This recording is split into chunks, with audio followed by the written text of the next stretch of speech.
اما بعد فاعوذ باللہ من الشیطان الرجیم بسم اللہ الرحمن الرحیم وَلَقَدْ آتَيْنَا لُقْمَانَ الْحِكْمَةَ أَنِ اشْكُرْ لِلَّهِ وَمَنْ يَشْكُرْ فَإِنَّمَا يَشْكُرُ لِنَفْسِهِ وَمَنْ كَفَرَ فَإِنَّ اللَّهَ غَنِيٌّ حَمِيدٌ وَإِذْ قَالَ لُقْمَانُ لِابْنِهِ وَهُوَ يَعِظُهُ يَا بُنَيَّ لَا تُشْرِكْ بِاللَّهِ إِنَّ الشِّرْكَ لَظُلْمٌ عَظِيمٌ وَوَصَّيْنَا الْإِنسَانَ بِوَالِدَيْهِ حَمَلَتْهُ أُمُّهُ وَهْنًا عَلَى وَهْنٍ وَفِصَالُهُ فِي عَامَيْنِ أَنِ اشْكُرْ لِي وَلِوَالِدَيْكَ إِلَيَّ الْمَصِيرُ وَإِنْ جَاهَدَاكَ عَلَىٰ أَن تُشْرِكَ بِي مَا لَيْسَ لَكَ بِهِ عِلْمٌ فَلَا تُطِعْهُمَا وَصَاحِبْهُمَا فِي الدُّنْيَا مَعْرُوفًا وَاتَّبِعْ سَبِيلَ مَنْ أَنَابَ إِلَيَّ ثُمَّ إِلَيَّ مَرْجِعُكُمْ فَأُنَبِّئُكُمْ بِمَا كُنْتُمْ تَعْمَلُونَ يَا بُنَيَّ إِنَّهَا إِن تَكُ مِثْقَالَ حَبَّةٍ مِّن خَرْدَلٍ فَتَكُنْ فِي صَخْرَةٍ أَوْ فِي السَّمَاوَاتِ أَوْ فِي الْأَرْضِ يَأْتِ بِهَا اللَّهُ إِنَّ اللَّهَ لَطِيفٌ خَبِيرٌ يَا بُنَيَّ أَقِمِ الصَّلَاةَ وَأْمُرْ بِالْمَعْرُوفِ وَانْهَ عَنِ الْمُنكَرِ وَاصْبِرْ عَلَى مَا أَصَابَكَ إِنَّ ذَلِكَ مِنْ عَزْمِ الْأُمُورِ وَلَا تُصَعِّرْ خَدَّكَ لِلنَّاسِ وَلَا تَمْشِ فِي الْأَرْضِ مَرَحًا إِنَّ اللَّهَ لَا يُحِبُّ كُلَّ مُخْتَالٍ فَخُورٍ وَاقْصِدْ فِي مَشْيِكَ وَاغْضُضْ مِنْ صَوْتِكَ إِنَّ أَنْكَرَ الْأَصْوَاتِ لَصَوْتُ الْحَمِيرِ صدق اللہ العظیم رب اشرح لي صدری ویسر لي امری واحلل عقدۃ من لسانی یفقهوا قولی اللهم ربنا الہمنا رشدنا واعذنا من شرور انفسنا اللهم ارنا الحق حقا وارزقنا اتباعه وارنا الباطل باطلا وارزقنا اجتنابه آمین یا رب العالمین۔ آج ہم اللہ کا نام لے کر مطالعہ قرآن حکیم کے جس منتخب نصاب کا ہم سلسلے وار مطالعہ کر رہے ہیں اس کے حصہ اول کے درس ثالث کا آغاز کر رہے ہیں۔ کچھ حسن اتفاق سے جیسے سورۃ العصر اور آیت البر کے بارے میں چار تمہیدی باتیں ابتداء نوٹ کرائی گئی تھیں، اسی طرح یہاں بھی 4 تمہیدی باتیں ہیں کہ جن کو نوٹ کر لیا جائے۔ سب سے پہلے یہ کہ ہمارا پہلا درس ایک سورت پر مشتمل تھا، سورۃ العصر۔ دوسرا درس ایک آیت پر مشتمل تھا، آیت البر،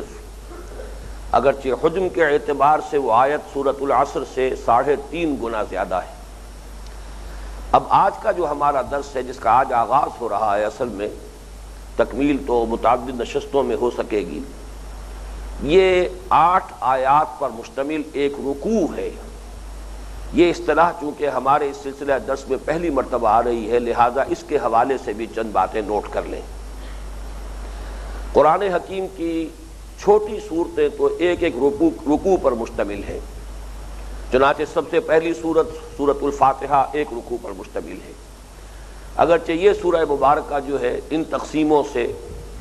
یہ بلندتر ہے، ماورا ہے، لیکن یہ کہ آخری پارہ جو ہے، پارہ عم کے نام سے جو مشہور و معروف ہے، اس کی کل 37 صورتیں ہیں اور ان میں سے 35 جو ہیں وہ ایک رکوع پر مشتمل ہیں۔ رکوع سے مراد یہ ہے کہ ایک رکعت میں نماز میں قرآن حکیم کا جتنا حصہ پڑھا جانا چاہیے تاکہ سلسلہ مضمون منقطع نہ ہو، وہ آیات کے جو ایک مضمون کی تکمیل کر رہی ہوں، رکوع وہاں ہو جہاں ایک مضمون پورا ہو چکا ہو اور دوسرا مضمون شروع ہو رہا ہو، تاکہ اگلی رکعت میں پھر وہاں سے بات شروع کی جائے، وہاں سے قرات شروع کی جائے، تلاوت شروع کی جائے جہاں سے نئی بات آ رہی ہو۔ یہ رکوعوں کی تقسیم دور نبوی میں موجود نہیں تھی، لہذا یہ توقیفی نہیں ہے بلکہ اجتہادی ہے۔ میں نے عرض کیا تھا کہ سورتوں کی تعیین، آیات کی تعیین، یہ خالص توقیفی امور ہیں، حضور کے بتانے پر منحصر ہیں، موقوف ہیں ان پر کہ حضور صلی اللہ علیہ وسلم نے جیسے بتایا ویسے ہی ہم انہیں مانتے ہیں۔ لیکن رکوعوں کی یہ تقسیم توقیفی نہیں ہے، اجتہادی ہے، اور یہاں اجتہادی کا لفظ میں اس کے اصل لغوی سینس میں استعمال کر رہا ہوں۔ اجتہاد کہتے ہیں بڑی محنت، سعی اور جہد، کسی کام کے لیے مشقت جھیلنا، باب افتعال سے، یہ جہد سے باب افتعال ہے، مشقت جھیلنا، برداشت کرنا کسی مقصد کے لیے۔ اور خاص طور پر یہ لفظ میں نے اس لیے چنا ہے کہ اس میں کوئی شک نہیں کہ یہ جو رکوعوں کی تقسیم کی گئی ہے یہ بڑی محنت کے ساتھ کی گئی ہے، اس میں غور و فکر بہت شامل ہے۔ یہی وجہ ہے کہ اکثر و بیشتر جگہوں پر محسوس ہوتا ہے کہ واقعتاً تقسیم صحیح ہے، واقعتاً بات یہاں ایک پوری ہو جاتی ہے اور اس سے آگے بات دوسری شروع ہو رہی ہے۔ اگرچہ کہیں کہیں اختلاف کی گنجائش ہے، اور یہ اختلاف کرنے کا حق ہمیں حاصل ہے، اس لیے کہ یہ توقیفی امر نہیں ہے، یہ حضور صلی اللہ علیہ وسلم کے بتانے پر اس کا دار و مدار نہیں ہے، بلکہ اجتہادی معاملہ ہے، تو اجتہادی معاملات میں اختلاف کی گنجائش ہے۔ میرا جو مطالعہ رہا ہے قرآن حکیم کا اور سلسلہ وار درس جو ہم نے مکمل کیا ایک مرتبہ، اس کے دوران میں اکثر و بیشتر یہ عرض کرتا رہا ہوں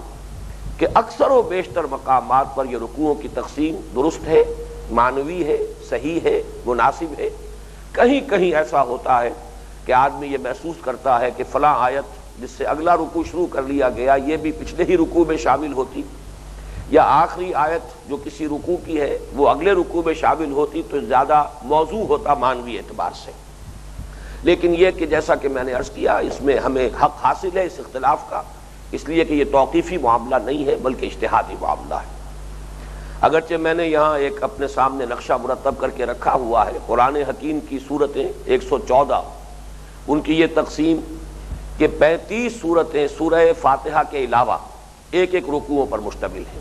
اور یہ سب آخری پارے میں ہے۔ سورہ عبس سے شروع ہوتا ہے ایک ایک رکوعوں کا سلسلہ صورتوں کا، اور پھر وہ سورۃ الناس پر جا کر ختم ہوتا ہے۔ اس سے پہلے 20 صورتیں ہیں تسلسل کے ساتھ جو دو دو رکوعوں پر مشتمل ہیں،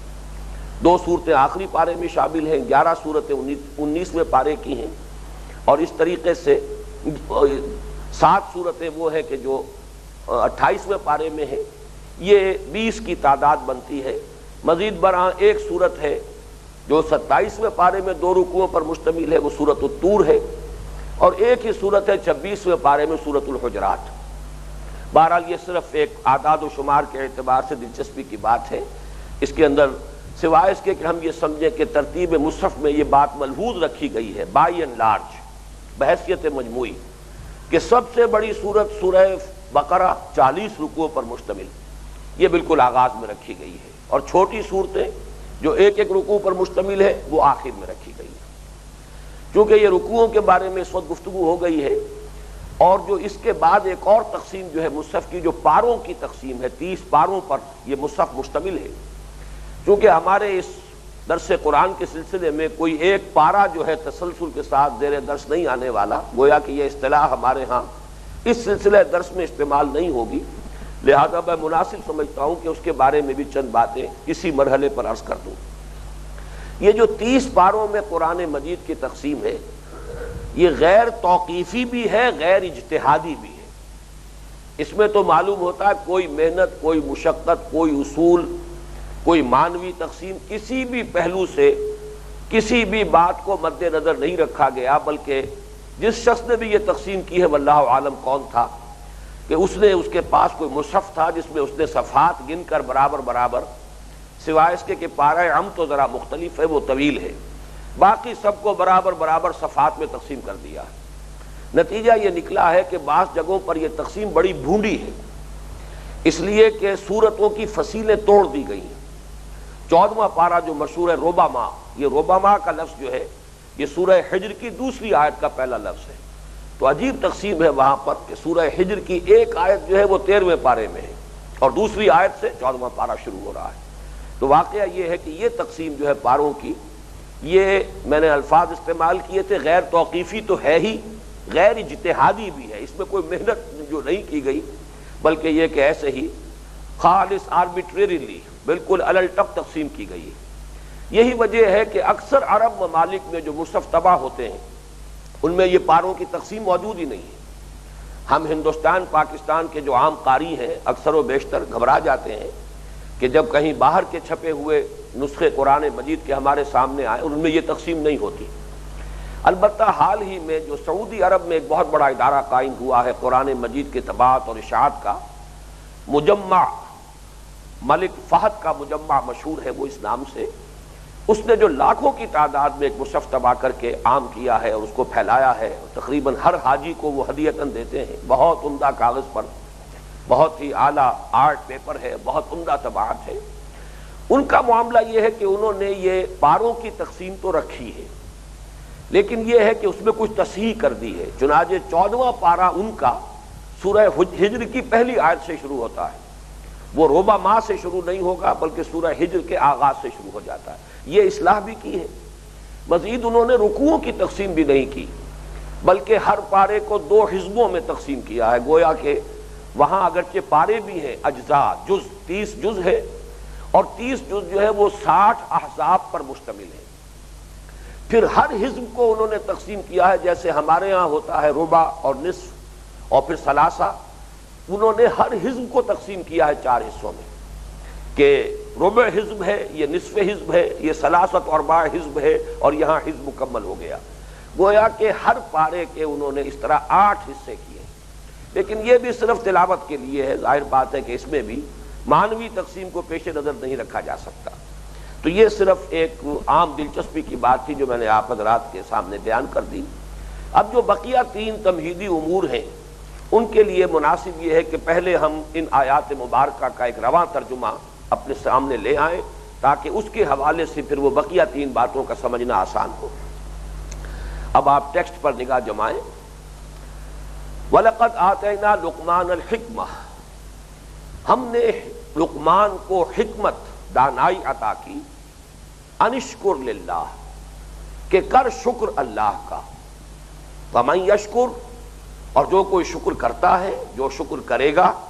فَإِنَّمَا یشکر لِنَفْسِهِ تو وہ شکر کرے گا اپنے ہی لیے، اپنے ہی فائدے کو،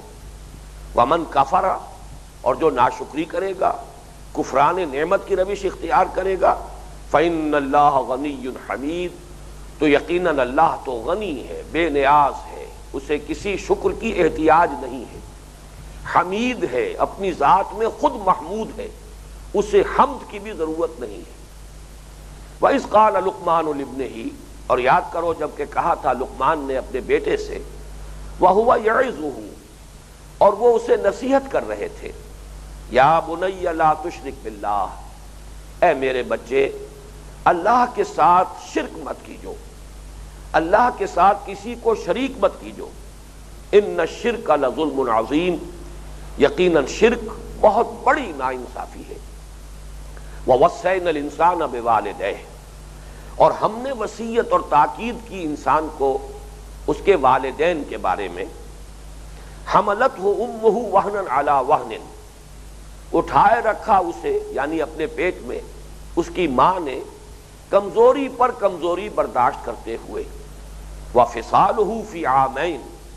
اور اس کا دودھ چھڑانا ہے 2 سالوں میں، انشکر لی کہ شکر کر میرا،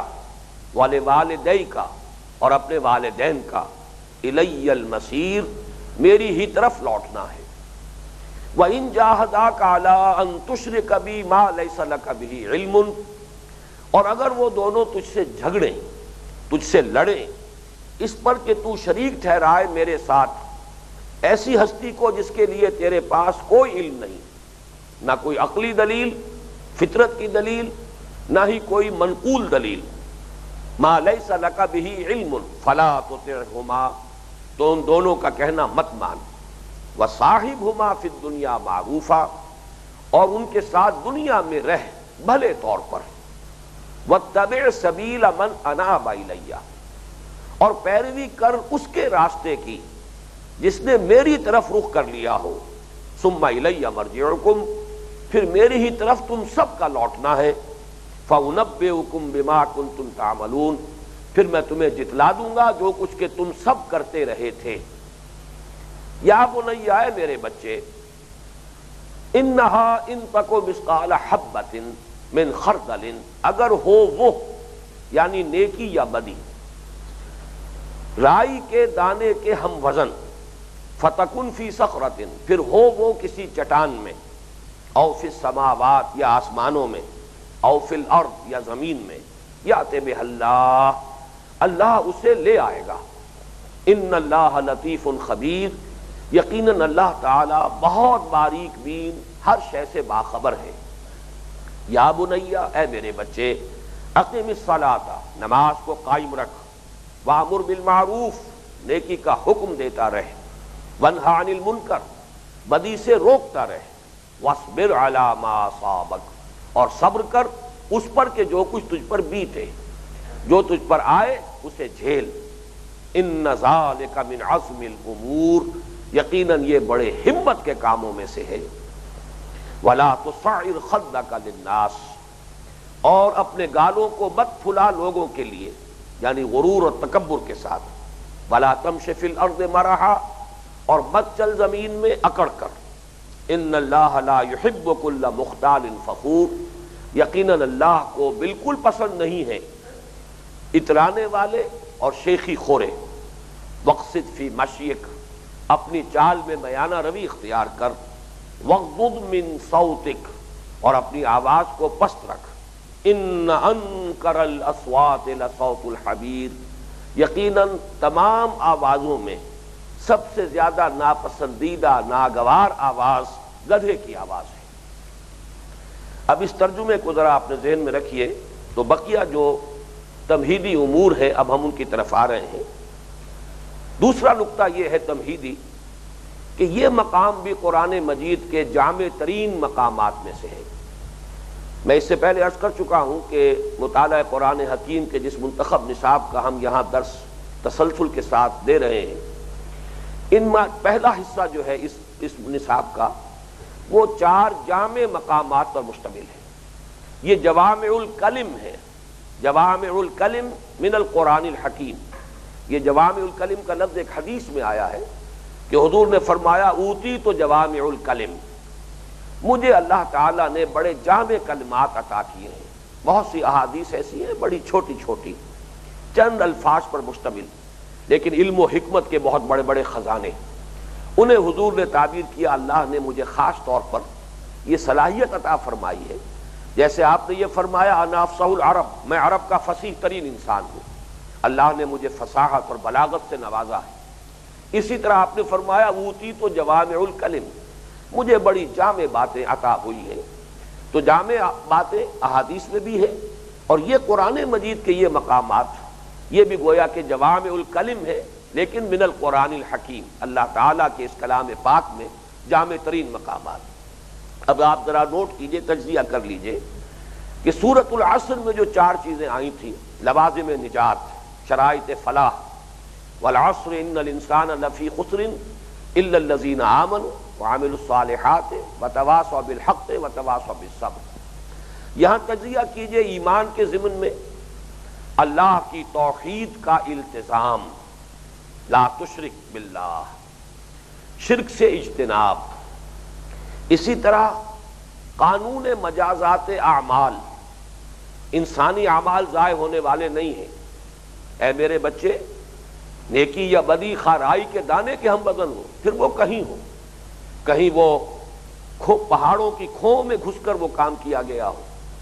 زمین کے پیٹ کے اندر گھس کر کام کیا گیا ہو، یا فضا یا خلا میں کام کیا گیا ہو، اللہ سب کو لے آئے گا۔ تو گویا کہ قانون مجازات عمل اور توحید، اسی طریقے سے اللہ تعالیٰ کی 4 صفات، غنی، حمید، لطیف، خبیر، یہ چند امور ہیں کہ جن کا گویا کہ یہاں پر ایمان کے ذیل میں تذکرہ آیا ہے ان 8 آیات میں۔ اب دوسرا عنوان سورۃ العصر میں تھا عمل صالح، والعصر ان الانسان لفی خسر الا الذین آمنوا وعملوا الصالحات۔ اس عمل صالح کے ضمن میں ایک بہت جامع لفظ آیا ہے، شکر کرو اللہ کا اور اپنے والدین کا۔ پھر یہ اقامت الصلاح، نماز قائم کرو، یا بنی اقم الصلاح۔ پھر حلم اور تواضع، بجائے تکبر کے تواضع ہو، بجائے اس کے کہ انسان کج ادائی اختیار کرے اور تکبر کا اظہار کرے، تواضع ہونا چاہیے۔ اسی طریقے سے میانہ روی، یہ گویا کہ انسانی شخصیت کے اس کے بڑے تکمیلی اوصاف شمار کیے جا سکتے ہیں۔ بڑی میچور شخصیتوں کے اندر یہ تواضع اور حلم اور میانہ روی جیسے اوصاف پیدا ہوتے ہیں۔ تواصی بالحق جو سورۃ العصر کا تیسرا عنوان ہے، اس کے ضمن میں یہاں قرآن مجید کی ایک اہم اصطلاح ہمارے سامنے آ گئی، امر بالمعروف نہی عن المنکر، یا بنی اقم الصلاۃ وامر بالمعروف وانہی عن المنکر۔ اور جو چوتھی بات تھی سورۃ العصر میں وتواصوا بالصبر، وہ بھی یہاں موجود ہے، واصبر علی ما اصابک، اور پھر صبر کر اور جھیل، جو بھی تجھ پر بیتے اسے برداشت کر۔ معلوم ہوا وہی چار امور جو سورۃ العصر میں تھے، وہی چار امور جن میں سے تین صراحتاً اور تین گویا کہ مقدر، ایک مقدر تھا، وہ آیت البر میں سامنے آئے، وہی چار امور صراحت کے ساتھ چاروں کے چاروں یہاں بھی موجود ہیں۔ اسی اعتبار سے ان کو بھی جوامع الکلم میں شمار کیا گیا، اور یہ ہمارے اس منتخب نصاب کے حصہ اول کا موضوع ترین درس ثالث ہے۔ اب آئیے تیسری بات، تمہیدی بات، ان 8 آیات کا مضمون کیا ہے، اس کا عنوان کیا ہے؟ جن حضرات کے پاس یہ منتخب نصاب کی کتاب موجود ہے وہ دیکھ سکتے ہیں کہ ہم نے عنوان قائم کیا مقام عظیمت۔ اصل میں یہ تدریجی ترقی ہو رہی ہے، تدریجی ارتقاء ہو رہا ہے۔ سورۃ العصر کے ذیل میں نے عرض کیا تھا کہ ایک بیس لائن ہے، وہ جو گراف کا ایک تصور ہے، بیس لائن ہے، پھر یہ کہ بلندی ورٹیکل لائن کے ساتھ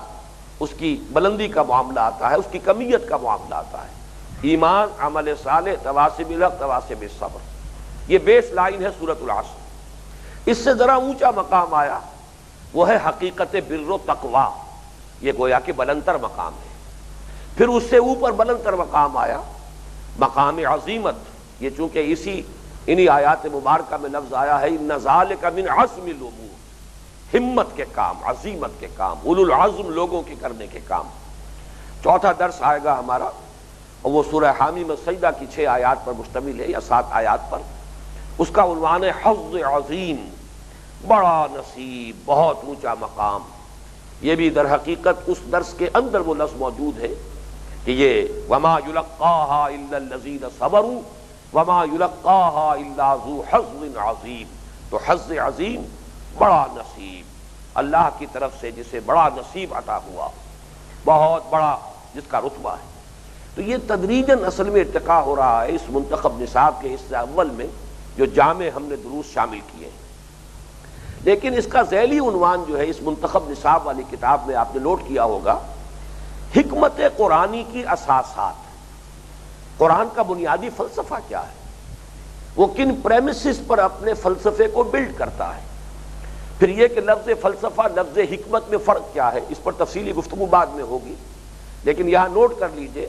کہ ہمارے اس تیسرے درس کا عنوان مقام عظیمت اور حکمت قرآنی کی اساسات، وہ بنیادی مقدمات کیا ہیں جن پر قرآن اپنی حکمت کو، اپنی وسڈم کو، اپنے فلسفے کو اٹھاتا ہے، تعمیر کرتا ہے اس کی عمارت کو۔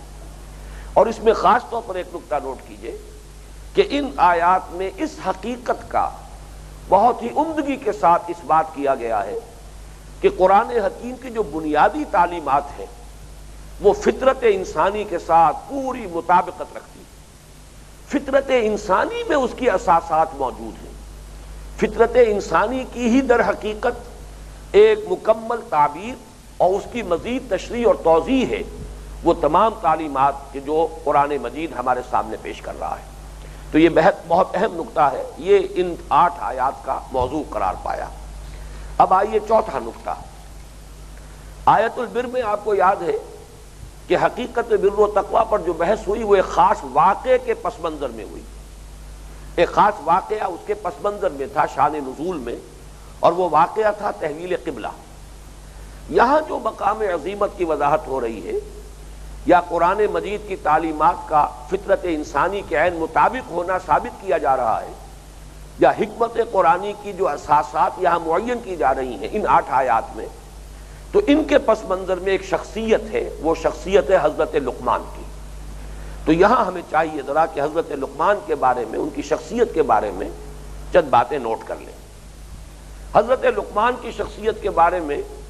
ایک معاملہ تو مختلف فی ہے جس میں کچھ اختلاف ہے، ایک معاملہ متفق علیہ ہے جس پر پورا اتفاق ہے۔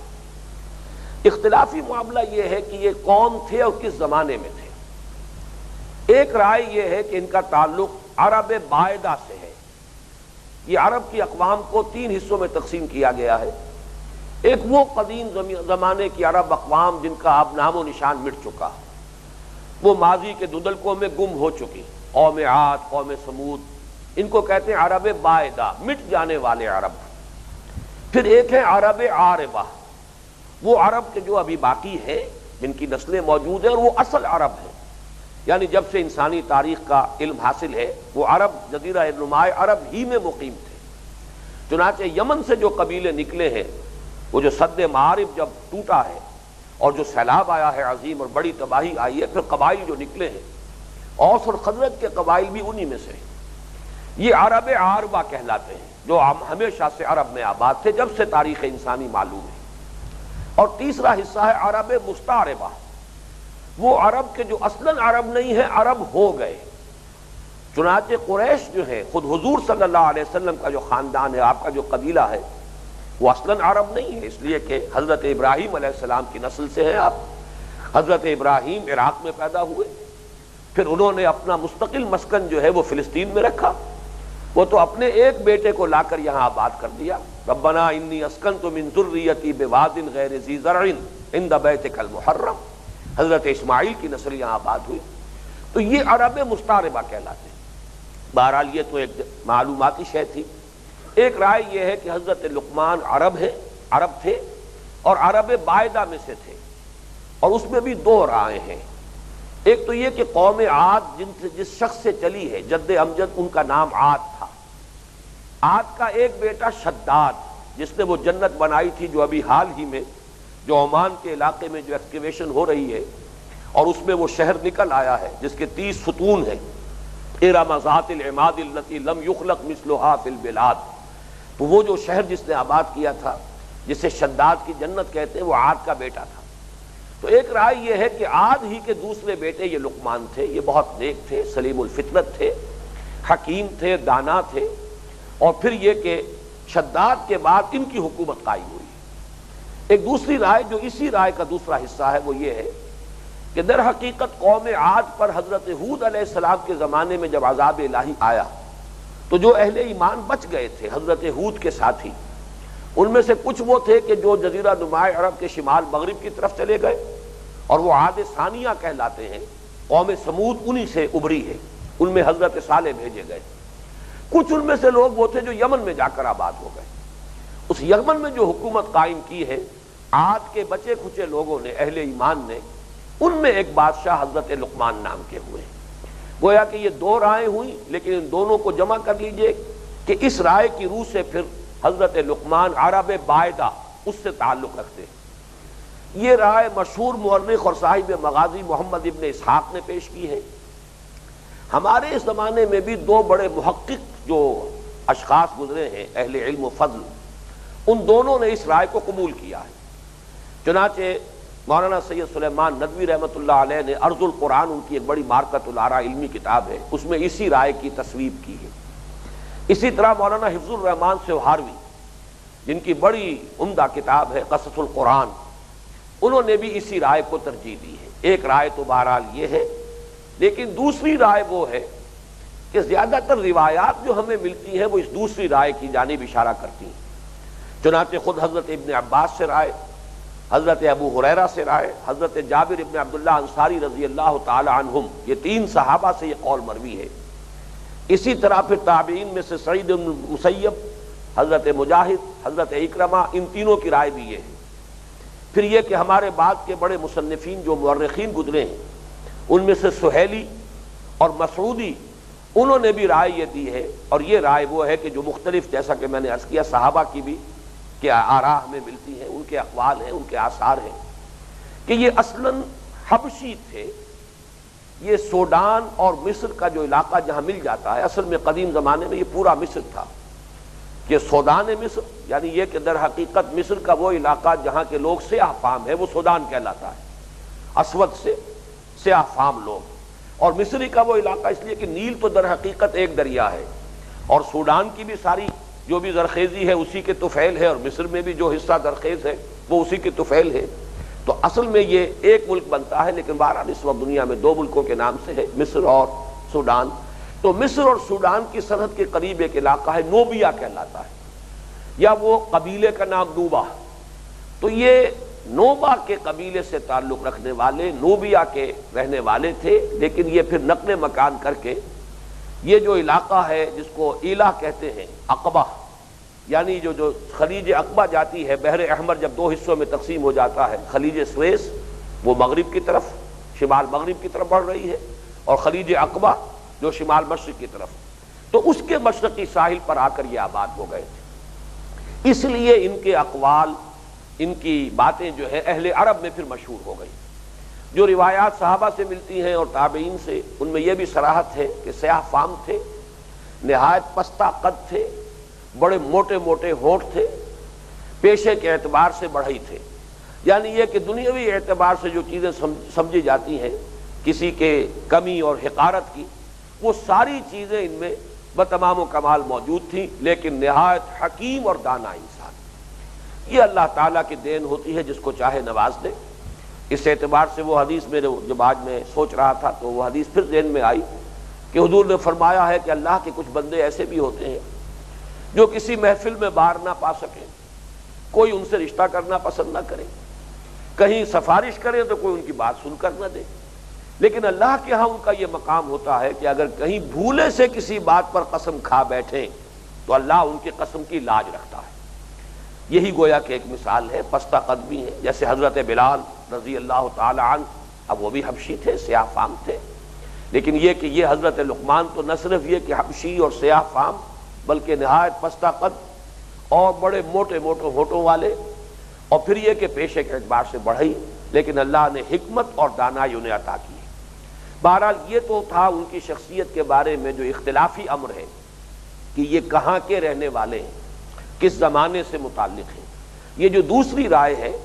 اس رائے میں ان کا زمانہ معین کیا ہے، تقریباً 1000 برس قبل مسیح، حضرت داؤد علیہ السلام کے زمانے میں، ان کے ہم عصر ہیں، لیکن ان سے ان کا کوئی رابطہ، کوئی تعلق، کوئی ان کے ساتھ جو ہے ان کے قریبی مراسم کا کوئی کہیں ذکر نہیں ہے۔ یہ بات جو ہے اس دوسرے قول کے ساتھ نقل کر لیجئے، جمع کر لیجئے کہ ان کا زمانہ معین کیا گیا ہے حضرت داؤد علیہ السلام کا زمانہ، یعنی تقریباً 1000 یا 900 قبل مسیح۔ اب آئیے جو چیز ان کے بارے میں متفق علیہ ہے وہ یہ کہ اس پر تقریباً اجماع ہے کہ یہ نہ نبی تھے، نہ کسی نبی کے ساتھی یا صحابی یا کسی نبی کے متبع یا پیرو،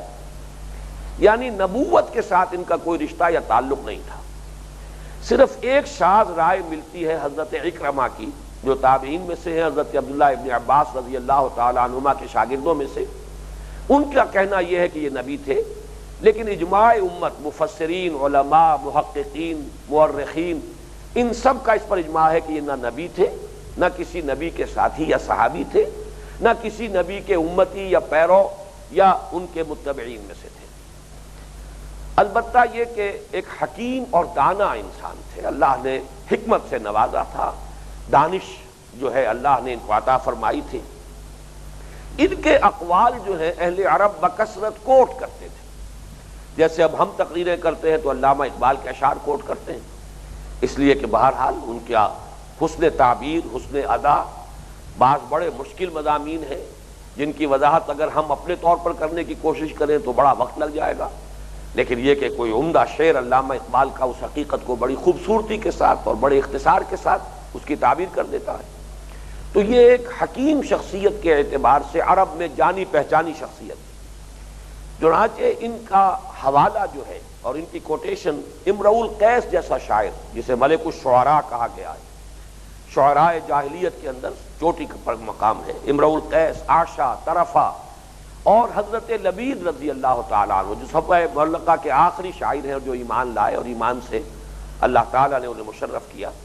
ان سب کے اشعار میں حضرت لقمان کے حوالے موجود ہیں۔ ایک اور واقعہ ملتا ہے، وہ بھی بہت دلچسپ ہے، کہ ہجرت سے 3 سال قبل حضور صلی اللہ علیہ وسلم ایام حج میں جو مختلف لوگ آئے ہوئے تھے عرب کے کونے کونے سے اور مقیم تھے مینا کی وادی میں، تو وہاں آپ دعوت و تبلیغ کے لیے گھوم رہے تھے کہ ایک مدنی شخص سے ملاقات ہوئی، سوید ابن صامت یہ ان کا نام تھا۔ یہ مدینے سے جو لوگ آئے تھے حج کے لیے ان میں سے تھے۔ حضور نے ان کے سامنے اپنی نبوت کا پیغام، اپنی دعوت رکھی، تو اس نے کہا سوید ابن ثابت نے کہ میرے پاس حکمت ہے، دانائی ہے، میرے پاس بھی ایک عمدہ پیغام ہے۔ حضور نے فرمایا کیا ہے، پیش کرو۔ تو انہوں نے پھر کو اپنی جیب سے کچھ اوراق نکالے اور وہ صحیفہ لقمان تھا، اس میں سے کچھ انہوں نے پڑھ کر سنائی دانائی کی باتیں، یہ ہے دانش اور یہ ہے علم اور حکمت کی باتیں جو میرے پاس ہیں۔ حضور نے تحسین فرمائی کہ ہاں عمدہ باتیں ہیں، اچھی باتیں ہیں، بہت پیاری باتیں ہیں، لیکن میرے پاس اس سے بہتر ایک شے ہے جو میں تمہارے سامنے پیش کر رہا ہوں۔ اب سوید ابن ثابت نے کہا کہ پیش کیجئے، وہ کیا ہے؟ تو حضور نے صلی اللہ علیہ وسلم پھر قرآن مجید کی قرأت کی اور تلاوت فرمائی اور قرآن مجید کی آیات اس کو سنائی۔ اس پر اس شخص نے تحسین بھی کی، مانا کہ یہ یقیناً برتر کلام ہے، یہ یقیناً اعلیٰ ہے، یہ تعلیم یقیناً رتبے میں اس تعلیم سے بلندتر ہے کہ جو صحیفہ لقمان میں میرے پاس ہے۔ یہ سوید ابن صامت اگرچہ واپس چلے گئے، کچھ یقین کے ساتھ نہیں کہا جا سکتا کہ یہ ایمان لائے تھے یا نہیں، صحابہ میں ان کا شمار نہیں، اس لیے کہ واپس مدینے جانے کے کچھ ہی دنوں بعد جنگ بعاث ہوئی اور اس میں یہ بھی قتل ہو گئے۔ اس اعتبار سے انہیں صحابہ میں تو شریک نہیں کیا جاتا، لیکن بہرحال تحسین اور تصویر جو ہے قرآن مجید کی انہوں نے جس انداز میں کی ہے، اس سے یہ کہ گمان ہوتا ہے کہ اللہ تعالیٰ نے انہیں دولت ایمان سے نواز دیا ہوگا۔ باقی یہ بات کہ حضرت لقمان صرف حکیم تھے، دانا تھے، نبی نہیں تھے، نہ خود نبی تھے، نہ کسی نبی کے صحابی یا ساتھی تھے، نہ کسی نبی کے امتی یا متبعین میں سے تھے، یہ بات خود ان 8 آیات میں جو اس کی داخلی جو شہادت ہے وہ میرے نزدیک سب سے زیادہ فیصلہ کن ہے۔ اس سے ثابت ہوتا ہے کہ وہ نبی نہیں تھے۔ وہی باتیں انہوں نے بیان کی ہیں جو صرف عقل و فطرت سے متعلق ہیں، وہ امور کے جن کی خبر صرف نبوت ہی کے ذریعے سے مل سکتی ہے انسان کو، کوئی اصطلاح اور کوئی اس طرح کی بات اس پورے رکوع کے اندر موجود نہیں۔ اس لیے میرے نزدیک تو جو بھی میں نے آپ کے سامنے ایک قول تو نقل کر دیا ہے کہ حضرت اکرمہ کا یہ قول ہے کہ وہ نبی تھے، لیکن یہ کہ اجماع امت محققین مفسرین کا تقریباً اجماع ہے۔ اس ایک شاذ رائے کو رکھ دیجئے تو ایکسیپشنز پروو دی رول کے اعتبار سے اس کی کوئی حیثیت نہیں رہ جاتی، لیکن میرے نزدیک اس سے بھی بڑھ کر اصل میں داخلی شہادت ہے ان آیات کی، جس سے یہ ثابت ہوتا ہے کہ جس شخص کا تذکرہ یہاں ہو رہا ہے اور جس شخص کی نصائح یہاں نقل کی گئی ہیں، وہ شخص صرف ایک سلیم الفطرت سلیم العقل انسان تھا، اور سلامتی طبع اور سلامتی فطرت اور سلامتی عقل کے نتیجے میں جن حقائق تک اور جن اعلیٰ حکمتوں تک اس کی رسائی ہوئی وہی ہے جو اس نے بیان کی ہے۔ باقی رہے وہ امور کے جو انسان کو نبی کے ذریعے سے معلوم ہوتے ہیں، ان کا اس پورے رکوع میں کہیں تذکرہ نہیں ہے۔ بہرحال اب اس کے بعد آئیے کہ ہم شروع کرتے ہیں۔ تو پہلی آیت ہے وَلَقَدْ آتَيْنَا لُقْمَانَ الْحِكْمَةَ أَنِ اشْكُرْ لِلَّهِ وَمَنْ يَشْكُرْ فَإِنَّمَا يَشْكُرُ لِنَفْسِهِ وَمَنْ كَفَرَ فَإِنَّ اللَّهَ غَنِيٌّ حَمِيدٌ۔ اس میں اس آیت کے اگر ہم 4 ٹکڑے کر لیں، اس لیے کہ پہلا ٹکڑا خود اپنی جگہ مکمل ہے، وَلَقَدْ آتَيْنَا لُقْمَانَ الْحِكْمَةَ، دوسرا ٹکڑا أَنِ اشْكُرْ لِلَّهِ، تیسرا ٹکڑا وَمَنْ يَشْكُرْ فَإِنَّمَا يَشْكُرُ لِنَفْسِهِ، اور چوتھا ٹکڑا فَإِنَّ اللَّهَ وَمَنْ كَفَرَ فَإِنَّ اللَّهَ غَنِيٌّ حَمِيدٌ۔ تو 4 حصوں میں اس آیہ مبارکہ پر ہم اپنا مطالعہ جو ہے اب ذرا گہرائی میں اتر کر جو غور و فکر کرنا ہے، تدبر کا اپنی بساط کے مطابق جو حق ادا کرنا ہے وہ ان 4 حصوں میں ہوگا۔ جہاں تک پہلے ٹکڑے کا تعلق ہے وَلَقَدْ آتَيْنَا لُقْمَانَ الْحِكْمَةَ، اس میں ظاہر بات ہے کہ پہلا لفظ لقمان ہے اہم، جس کے بارے میں کہ تفصیل سے میں نے پوری وضاحت بیان کر دی ہے۔ اب دوسرا لفظ ہے جو بہت اہم ہے اور وہ حکمت کا لفظ ہے۔ حکمت کیا ہے، فلسفے سے کس اعتبار سے مختلف ہے، اور اس کے اصول اور مبادی کیا ہیں، ان سے متعلق جو بحث ہے میں نے آج 8 نکات جو ہیں وہ نوٹ کیے ہیں، اور ایک ایک کر کے میں چاہتا ہوں کہ ان باتوں کو آپ اچھی طرح ذہن نشین کر لیں۔ سب سے پہلی بات یہ ہے کہ لغت میں اس مادے کا مفہوم کیا ہے؟ ہا کاف میم حکم، اس کا مادہ جو ہے لغت میں اس کا مفہوم کیا ہے لغوی بنیاد پر؟ اور ایک دوسرا لفظ بھی ذہن میں رکھ لیجئے اسی وقت، عقل۔ عقل کا اور یہ ہا کاف میم اور عین قاف لام، یہ جو دو الفاظ بنتے ہیں ان مادوں سے، ان کے درمیان بنیادی فرق کیا ہے؟ امام راغب نے ہا کاف میم کے مادے کی لغوی اصل بیان کی ہے، حکما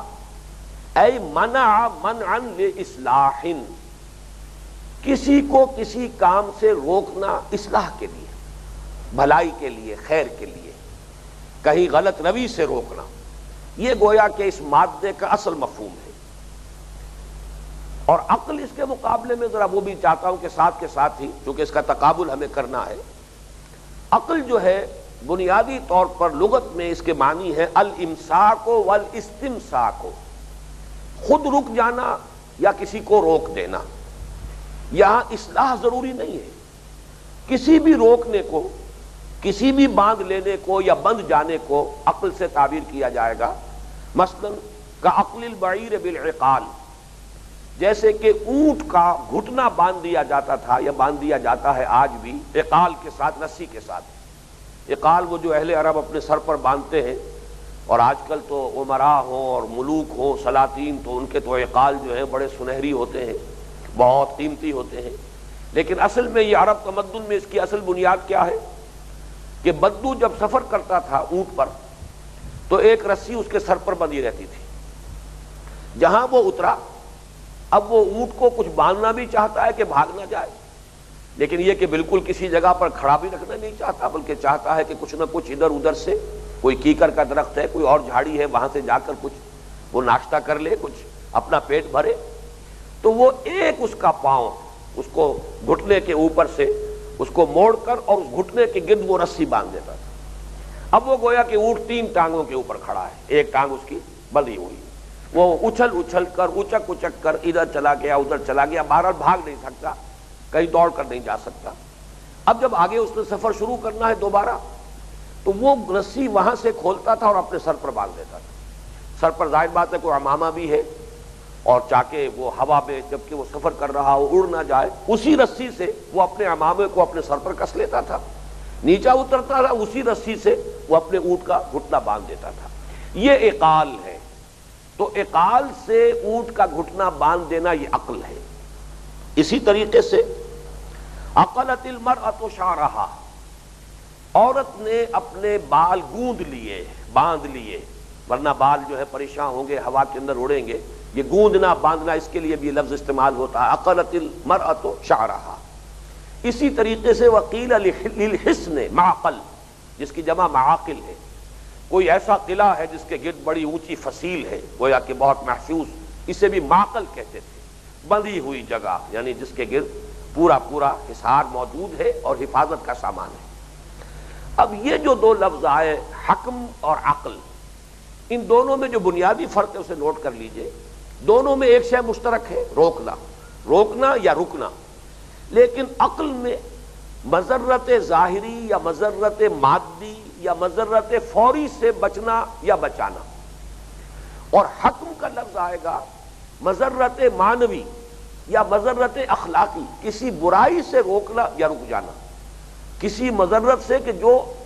انجام کار کے اعتبار سے مضرت بخش ہے۔ ایک چیز تو وہ ہے کہ فوری طور پر آپ کو تکلیف پہنچا دے گی، مادی طور پر اس سے تو ہر شخص بچے گا، یہ کام عقل کا ہے۔ ایک ہے کہ جو ذرا دور جا کر اس کا نقصان ظاہر ہوگا، ہو سکتا ہے فوری طور پر تو وہ لذت بخش ہو، سینشول گریٹیفیکیشن آپ کو حاصل ہو رہی ہے، تلذذ، لیکن یہ کہ ذرا آگے چل کر اس کے جو آثار ظاہر ہوں گے، اس کے جو عواقب اور نتائج آئیں گے، وہ مضرت بخش ہوں گے، وہ نقصان دہ ہوں گے۔ اس سے بچنا اور اس سے رکنا یہ حکم ہے